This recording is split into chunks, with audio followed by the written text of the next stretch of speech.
नमस्कार, मी वैशाली कवडे सोनवणे साम संजीवनी या विशेष कार्यक्रमात आपलं मनापासून स्वागत करते। आज आपण चर्चा करणार आहोत संजीवनी सौंदर्याची या विषयावर आणि यावर योग्य मार्गदर्शन करण्यासाठी आज आपल्या सोबत आहेत डॉक्टर शैलेंद्र वर्दे सर।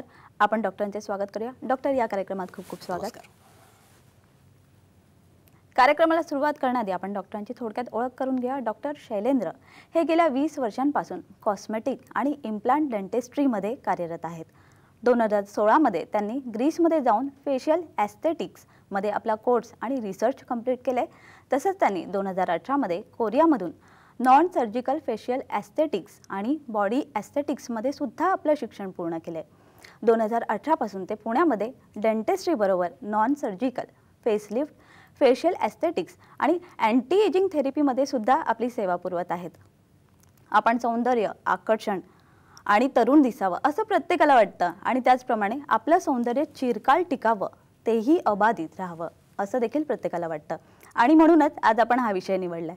तर डॉक्टर, आजचा जो विषय आहे तो खास कर लेडीजचा खूप स्पेशल विषय आहे आणि प्रत्येक लेडीजला असं वाटतं की आपलं जे सौंदर्य आहे ते चिरकाल टिकावं, त्यासाठी काय आहे? आपण सुंदर दिसावं आणि आपलं सौंदर्य हे बराच काळ टिकून राहावं असं प्रत्येकालाच वाटत असतं। पण मला नेहमी एक प्रश्न पडतो की आपण सुंदर दिसावं म्हणजे नेमकं कसं दिसावं, किंवा एखादी व्यक्ती अशी दिसते म्हणून मला तसं दिसायचं आहे, ही जर का तुमच्या सौंदर्याची व्याख्या असेल तर ती चुकीची आहे। मग आपल्या सौंदर्याची नक्की परिभाषा काय आहे? कारण काय आहे की प्रत्येक माणूस काही आमिर खान होऊ शकत नाही किंवा प्रत्येकजण रेखा श्रीदेवी होऊ शकत नाही आहे।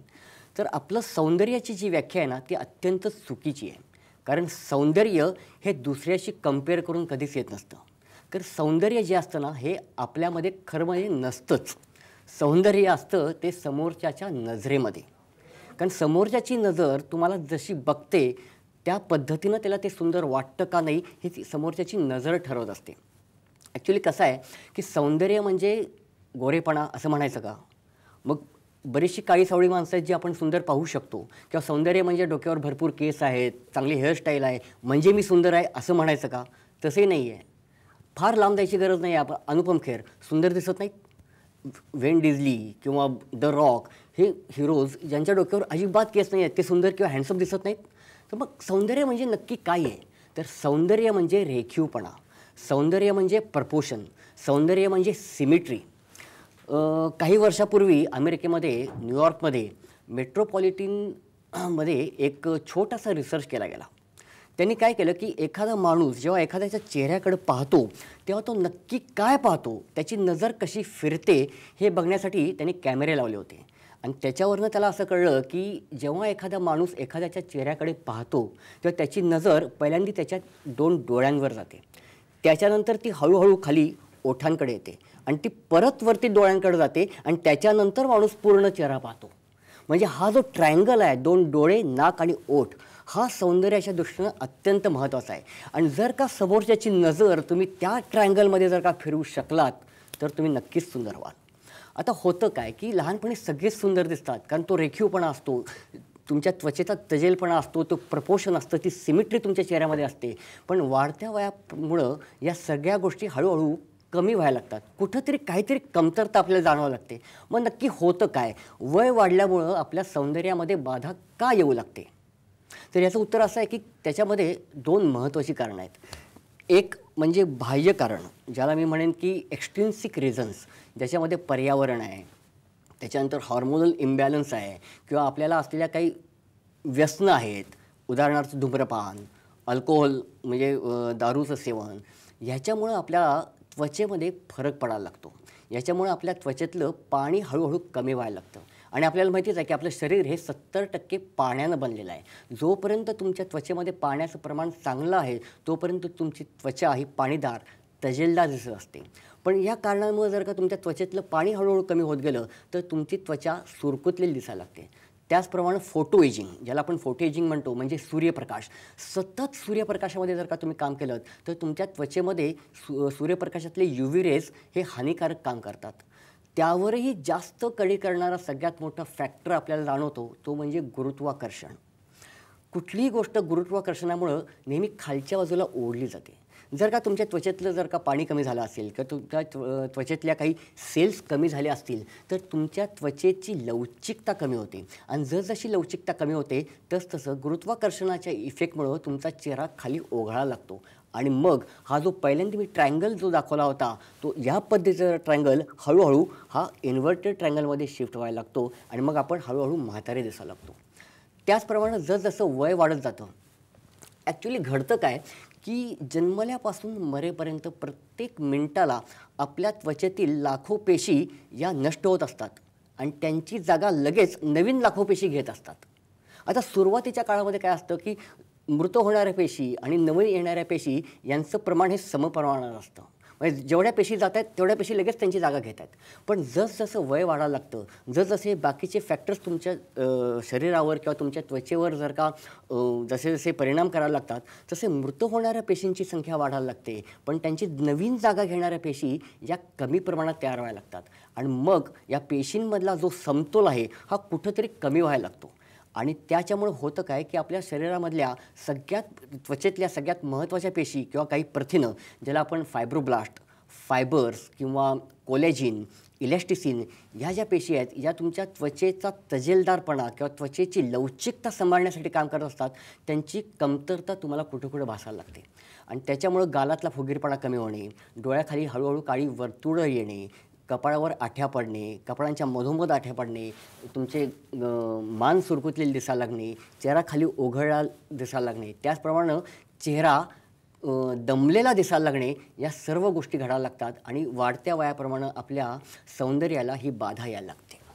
नक्कीच डॉक्टर, याच अनुषंगाने माझा पुढचा प्रश्न आहे की कोणालाच असं वाटणार नाही की माझं वय असे वाढलेलं दिसावं आणि वय हे रोखता येतं का? म्हणजे वय वाढू नये, वय वाढणं तर हे नॅचरलच आहे पण वय वाढू नये ते रोखता येतं का? याच्यावर काय उपाय?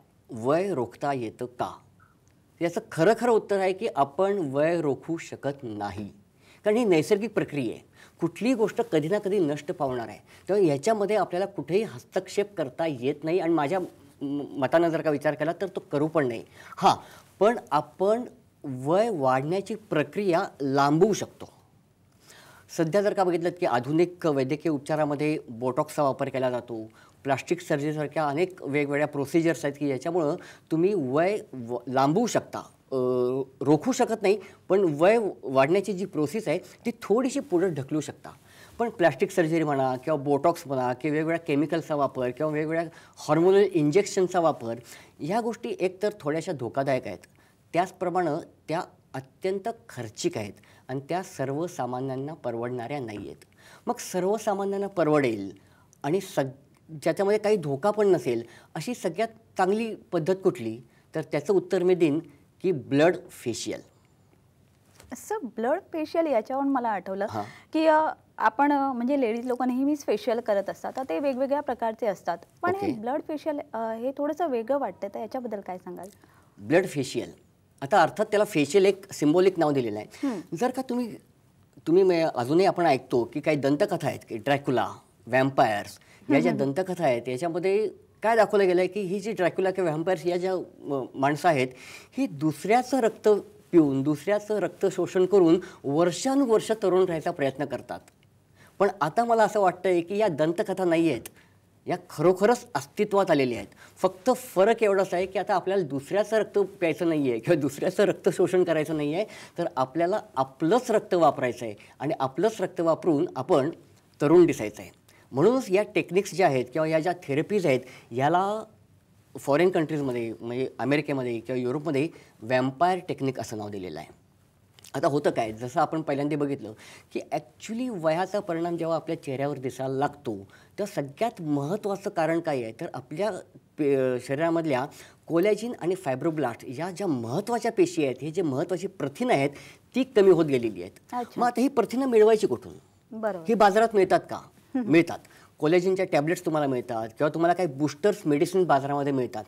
पण आपण नेहमी हे विसरतो की कोलॅजिनचा आणि या फायब्रोब्लास्टचा सगळ्यात मोठा आणि नैसर्गिक साठा हा आपल्या रक्तामध्ये आहे.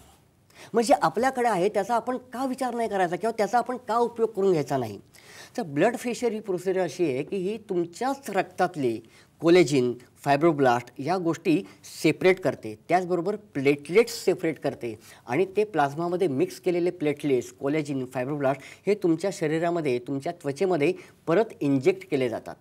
आणि जसजसे तुमचे हा जो मॉलिक्यूल आहे ब्लड फेशियलचा, हा तुमच्या स्किनमध्ये, तुमच्या त्वचेमध्ये जेव्हा आत इंजेक्ट होतो तेव्हा तो हळूहळू परत फायब्रोब्लास्ट रिलीज करायला लागतो. फायब्रोब्लास्ट फायब्रिन्स रिलीज करायला लागतात, फायब्रिन्स कोलॅजिन रिलीज करायला लागतात. आणि ही जी प्रोसिजर आहे याच्यामुळे तुमच्या त्वचेतलं कोलॅजिनचं प्रमाण परत 100% वाढायला लागतं. तुमच्या त्वचेची इलॅस्टिसिटी वाढायला लागते, तुमच्या त्वचेची लवचिकता वाढायला लागते आणि त्याचप्रमाणे तुमच्या त्वचेमध्ये तजेलदारपणा वाढायला लागतो. तुमची त्वचा परत यंग दिसायला लागते, तुमची त्वचा परत टवटवीत दिसायला लागते. नक्की सर, याच अनुषंगाने माझा पुढचा प्रश्न आहे की फेशियल तर आपण करतो जसं पार्लरमध्ये वगैरे जाऊन, तर त्याचा ग्लो काही 2-3 दिवस वगैरे असा Obviously. असतो. आणि मात्र हे ब्लड फेशियल आहे, याचा फरक चेहऱ्यावर कसा असतो? ॲक्च्युली आपण जेव्हा पार्लरमध्ये जाऊन फेशियल करतो तेव्हा आता मे बी तुम्ही पार्लरमध्ये जात असालच. बरं. पार्लरमध्ये फेशियल जेव्हा केलं जातं तेव्हा कुठली आता वेगवेगळ्या प्रकारची फेशियल, मला फारसं माहीत नाही आहे, पण मी ऐकले ग्लो फेशियल आहे, वाईन फेशियल आहे, आय थिंक काही Bride facial हनी असतं. Facial, bride facial. याच्यामध्ये एक प्रोसिजर सगळ्यात म्हणजे साम्य हे आहे की कुठलाही एक मॉलिक्यूल घेतला जातो आणि तुमच्या चेहऱ्यावर चोळला जातो. आय थिंक ते त्याला मसाज असं म्हणतात. अगदी बरोबर. याचं कारण काय आहे की कुठलाही मॉलिक्यूल घेऊन तुमच्या चेहऱ्याला मसाज करायचा आणि त्याच्या मागची प्रोसिजर ही आहे की ती तुमच्या त्वचेमध्ये मुरली पाहिजे. बरोबर. पण as a doctor, as a scientific man, मी नेहमी हा विचार केला की मसाज करून तुमच्या स्किनमध्ये हे मॉलिक्युल्स किती आत जातात, तर त्याचं उत्तर आहे 0.3%. म्हणजे जर का एखादा मॉलिक्यूल तुमच्या शरीरामध्ये मसाज करून पेनिट्रेट करायचा जर का विचार करत असाल तर जास्तीत जास्त 0.3% हा तुमच्या स्किनमध्ये जातो. ब्लड फेशियलमध्ये काय केलं जातं की 30 ते 40 ml जेव्हा तुमचं आम्ही रक्त घेतो तेव्हा त्यातनं जो कॉन्सन्ट्रेटेड ग्रोथ फॅक्टर, त्याला आम्ही ग्रोथ फॅक्टर असं नाव दिलेलं आहे, कारण त्याच्यामध्ये एवढे फॅक्टर्स आहेत ते तुमच्या शरीराच्या ग्रोथसाठी खूप महत्त्वाचे आहेत. त्या काही प्रमाणात स्टेम सेल्स आहेत. तर हा जो ग्रोथ फॅक्टर जो आहे हा तुमच्या शरीरामध्ये कुठलाही मसाज किंवा काही करून तो आत घातला जात नाही, तर तो डायरेक्ट इंजेक्ट केला जातो. त्याच्या हा जो 40 ml ब्लडमधनं मला 1 किंवा 2 ml जो ग्रोथ फॅक्टर मिळालेला आहे तो आम्ही डायरेक्ट 100% तुमच्या स्किनच्या आतमध्ये इंजेक्ट केला जातो. त्याच्यामध्ये वेस्ट काही होत नाही आणि देर इज अ 100% रिझल्ट. नक्की सर, तुम्ही एवढ्या कॉन्फिडेंटली बोलताय. मात्र याचा जो परिणाम असतो तो किती दिवसात येतो आणि किती दिवस तो टिकून राहतो, हा पण खूप महत्त्वाचा प्रश्न आहे. बरोबर आहे, कारण actually this is a medical procedure. आपण काय करतो की आपण आपल्या शरीरामधल्या ज्या पेशी कमी झाल्या आहेत की ज्या आपल्या सौंदर्यासाठी किंवा आपल्या तारुण्यासाठी महत्त्वाच्या आहेत त्या परत आपल्या शरीरामध्ये टाकतो आहे. त्या पेशी आपण टाकत नाही आहे, तर त्या पेशींच्या स्टेम सेल्स आपण आपल्या त्वचेमध्ये इंजेक्ट करतो आहे. मेडिकल सायन्स असं सांगतं की कुठलीही पेशी रिजनरेट करायला कमीत कमी 20 ते 21 दिवसाचा पिरियड घेते. तेव्हा जेव्हा तुम्ही ब्लड फेशियल करता तेव्हा साधारण 20 ते 21 दिवसांनी तुम्हाला याचे रिझल्ट्स किंवा याचे बाह्य परिणाम हळूहळू दिसायला लागतात. आणि कुठलीही सेल शरीरामध्ये पुढे 3 ते 4 महिने हळूहळू हे प्लेटलेट रिलीज करणं, कोलेजिन रिलीज करणं किंवा फायब्रोब्लास्ट रिलीज करणं हे काम चालू असतं. तर साधारण 2 आठवड्यानंतर ते पुढे 4 ते 5 महिन्यापर्यंत एवढ्या मोठ्या कालावधीपर्यंत ही प्रोसिजर तुमच्या शरीराच्या त्वचेच्या आतमध्येच कंटिन्यूस चालू असते. तेव्हा त्याची इफेक्ट पण तेवढेच लॉंग लास्टिंग असतात. नक्कीच डॉक्टर, ही चर्चा आपल्याला अशीच पुढे सुरू ठेवायची. आणि फेशियल हा विषय तर महिलांचा खूप फेवरेटच आहे. सगळ्यांनाच वाटतं की आपण खूपच सुंदर दिसावं. याबद्दलही माझ्या मनात खूप काही प्रश्न आहेत जे मला तुम्हाला विचारायचे आहेत. मात्र इथे वेळ होते एका छोट्याशा ब्रेकची.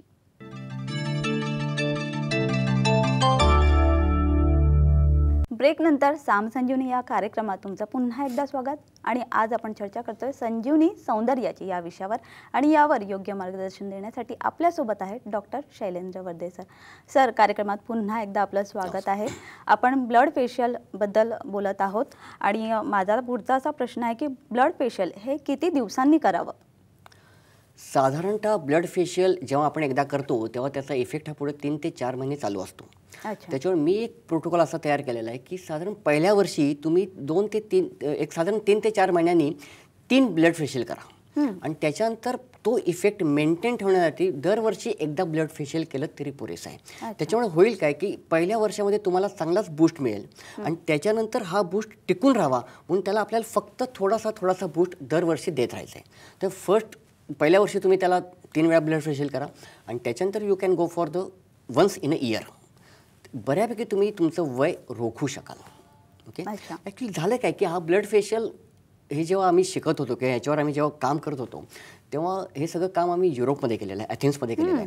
तर माझे जे मेंटॉर आहेत ज्यांच्याकडे मी सगळं शिकलो किंवा ज्यांच्याकडनं मी सगळं नॉलेज घेतलेलं आहे, आपण एक त्यांची छोटीशी व्हिडिओ बाईट बघूया. नक्कीच पाहूया हा एक video. Athens, Greece. My name is Cleopatra Nakopoulos. I have invented Cleopatra technique. This is a method that you can rejuvenate your skin with your own blood. I have cooperated and done some cases with Dr. Shailendra Verde, and I think that he can present the technique and you will love it. Bye-bye from Athens, Greece. खूप छान अशी प्रतिक्रिया होती doctor. खरंच यांच्या actually she is a बोलण्यातून lady with age of 65+. Oh can't believe that.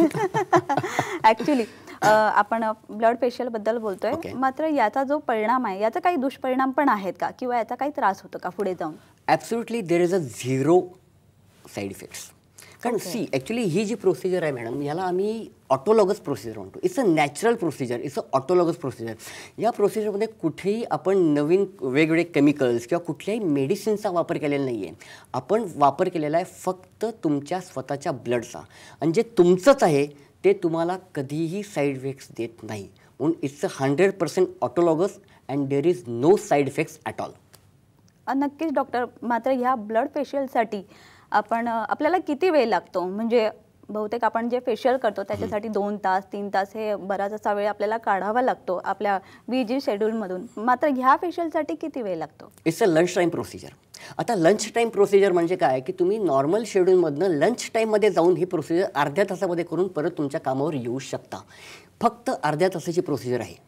त्याच्यामुळे इथं तुम्हाला फार वेळ काढायची गरज नाही आहे. आणि सगळ्यात महत्त्वाचं म्हणजे कुठल्याही प्रकारचे साईड इफेक्ट्स याला अजिबात नाही आहेत. नक्कीच डॉक्टर. चेहऱ्यावर तर आपण हे फेशियल आपण चेहऱ्याचं करतो, मात्र इतरही भागांवर हे फेशियल होऊ शकतं का? इतरही भागांवर या मॉलिक्युलचा बऱ्याच प्रमाणात वापर केला जातो. आता अर्थात युरोपमध्ये मी जेव्हा होतो तेव्हा ऑर्थोपेडिक्स याचा वापर करायचे, सांधेदुखी किंवा मणक्यांवर याचा वापर केला जातो. जर का सौंदर्याच्या दृष्टीनं बघितलं तर साधारण ब्रेस्ट लिफ्ट म्हणजे स्तनवृद्धीसाठी याचा वापर केला जातो आहे.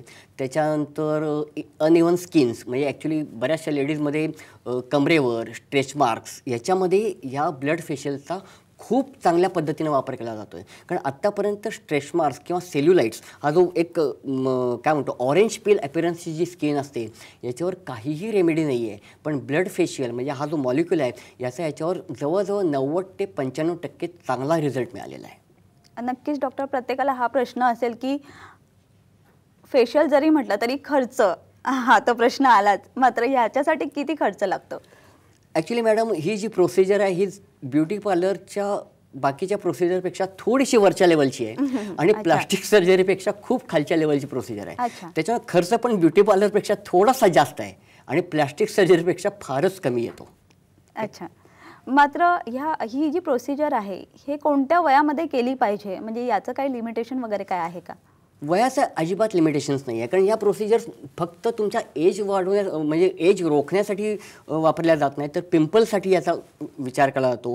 प्लस जर का तुमच्या चेहऱ्यावर पिगमेंटेशन्स असतील, काही प्रमाणात अनइव्हन स्किन असेल, अनइव्हन टोन असेल, तर याच्यासाठी देखील याचा विचार केला जातो, वापर केला जातो. तेव्हा वयाची अट याला अजिबात नाही आहे. नक्कीच डॉक्टर. आता जसं आपण बघतो की कोणती वधू आहे म्हणजे लग्नाच्या आधी ती फेस ट्रीटमेंट घेत असते, तर अशा जी व्यक्ती आहेत जर त्यांना ही ट्रीटमेंट घ्यायची असेल तर ती कधीपासून सुरुवात करायची असं काय? साधारण जर का लग्नासाठी किंवा एखाद्या फंक्शनसाठी तुम्हाला याचं हे करायचं असेल तर 1 महिना आधी ही ट्रीटमेंट घ्यायला काहीच हरकत नाही आहे. कारण साधारण 2 ते 3 आठवड्यात तुम्हाला त्याचे चांगले रिझल्ट्स दिसायला लागतात.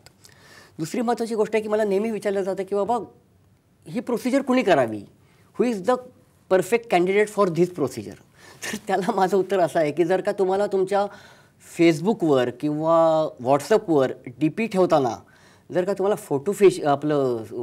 फोटोशॉपचा किंवा फिल्टर्सचा वापर करायची वेळ भासत असेल तर नक्कीच तुम्हाला या प्रोसिजरची गरज आहे. Yes, you are the right candidate for the blood facial. नक्कीच डॉक्टर. मात्र हे जे फेशियल आहे याचं कधी कधी आपण असं पण बोलतो ना की फेशियल केल्यानंतर काय डाएट घ्यायला पाहिजे किंवा हेच खाल्लं पाहिजे किंवा इतकीच वेळ झोप घेतली पाहिजे, तर त्याच्या संदर्भात काय सांगाल? या प्रोसिजरच्या नंतर कुठल्याही प्रकारची रिस्ट्रिक्शन्स नाही आहेत.